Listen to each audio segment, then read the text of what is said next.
Most simple and basic mutton curry. Tonight's dinner. This is the easiest mutton curry ever. It's so easy, even a drunken oaf could make it, which I shall just proceed to demonstrate. Just run through the ingredients. There's mutton on the bone cut into bite sized cubes. There's kothmir for garnishing. Then there's chilies cut and slit, not juliennes this time, just slit. And I managed to get the word julienne in again. Some of these I'll use while cooking and some for garnishing. There's onions sliced, there's potatoes kept in water so that they remain, well, they don't start getting discolored, and there's tomatoes and all of the usual stuff, which will all be written in the description. Garlic, ginger, and the powders. I've heated about 2.5 tablespoons of cooking oil, and now I'm going to put in the onions now that the oil is hot.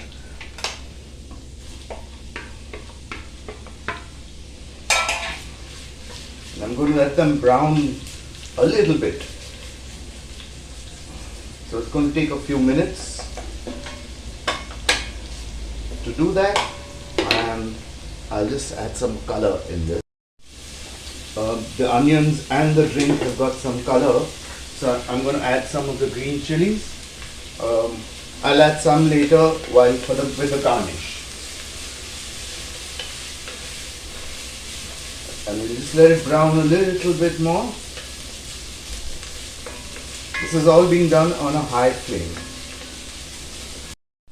The onions are browned just enough, so time to add the meat.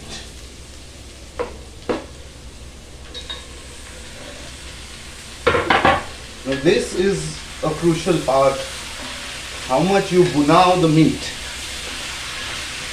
You're going to let it turn all nice and brown. First we give it a mix. So we cook the meat at high heat till the water has all come out and then got absorbed again. Okay, so we just keep frying it till then, give it a stir now and then.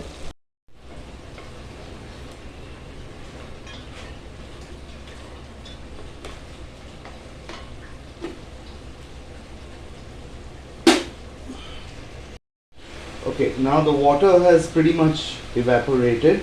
You have to have the patience to let that happen. Let the water come out from the meat and let it evaporate. Now that it has, let's start adding all the various masalas. So this is ginger paste. We've got 2 tablespoons of that in it. And there's garlic paste. I've got 3 tablespoons of that. You can have the ginger garlic paste, but I just prefer more garlic to ginger in my mix. And now let's give it a mix. And let's fry it till the raw smell goes away.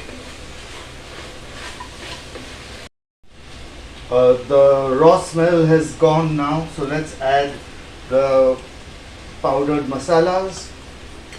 And let's put a little bit of water so that they don't burn. I haven't yet put the salt and the garam masala. I'll put that in later.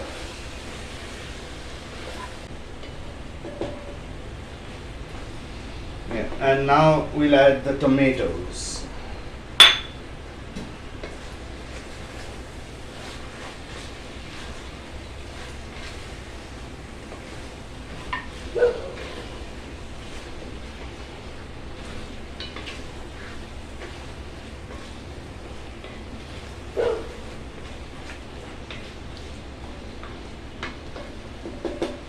Now we're going to cook it for about 8 to 10 minutes till the water has come out of the tomatoes and the oil starts bubbling up to the top.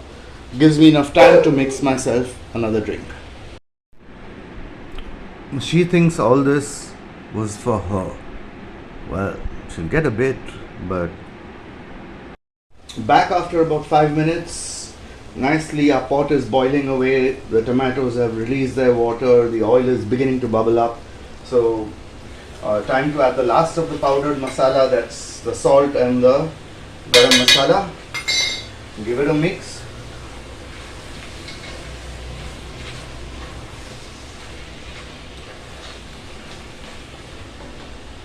And then I'm going to add a couple of glasses, which is each glass is roughly 1 cup.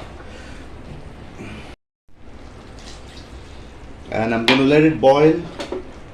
When it comes to a nice boil, I'm going to simmer it for some time. I'm going to put it on simmer for about an hour. Okay, it's come to a boil. I'm going to put it on simmer. And since I'm using a cast iron Dutch oven, it's going to retain the heat. So we let it really simmer for a long time, for about an hour, which I think should give me enough time to have 2 drinks and watch the first innings of the IPL. And I'll come back every 3 or 4 overs to just stir it and maybe add some water, and we'll add the potatoes later.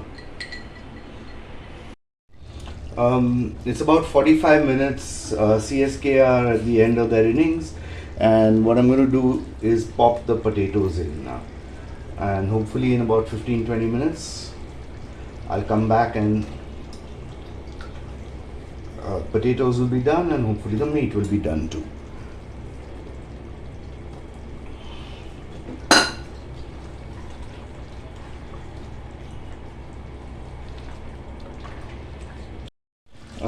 It's been about 20 minutes since I popped in the potatoes.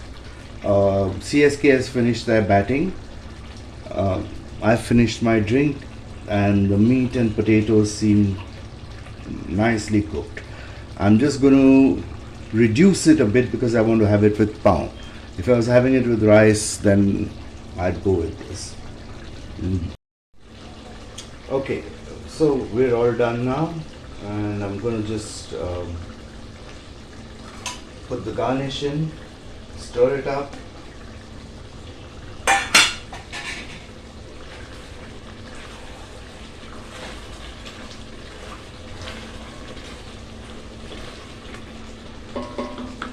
Turn the gas off.